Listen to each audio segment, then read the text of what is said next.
This is part 2 of helping you understand what people are talking about when they're talking about cars. This video is going to be about the fuel system and combustion. To create motion, cars use tiny little fires inside the engine. To make fire, you need fuel, oxygen, and heat.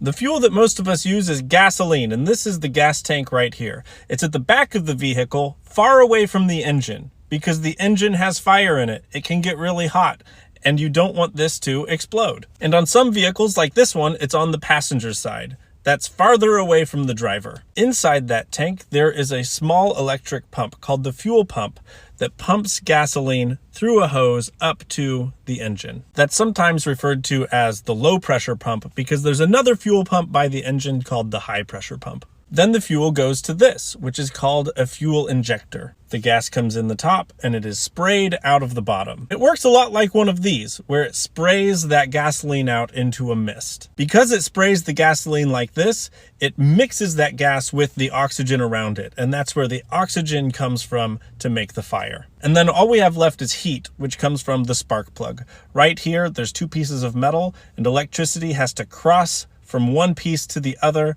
and that makes a spark. This is a cross section of an engine to show what this looks like. Here we have the cylinder, that is the piston, and this is the spark plug and the fuel injector. Air comes in this pipe here and then mixes with the fuel from the fuel injector. And then the spark plug lights it on fire, and that creates a lot of energy that moves the piston down. And then when the piston moves back up, it pushes the bad air out this way, and that's the exhaust. So a V engine is going to look like this, where you have pistons on either side, making this in the middle turn. So if you have 4 or 6 or 8 or 16 of these cylinders, they each need to be going at a slightly different time, and they all have to go in the right order. So timing is really important.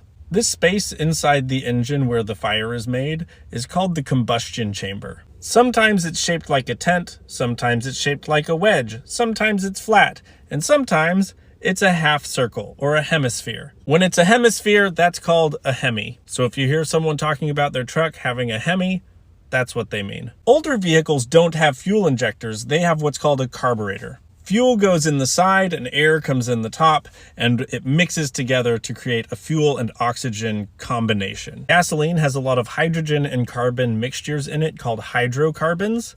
And what this does is it mixes those hydrocarbons with oxygen, and that's why it's called a carburetor. Another thing that some engines have is this. This is called a turbo. The bad air that comes out of an engine, the exhaust, it comes out quickly because it's forced out. That exhaust goes in right here and it spins a small fan called a turbine. That turbine is attached to a rod that comes to another fan right here. That fan sucks clean air in and pushes it into the engine. It puts some force behind that air.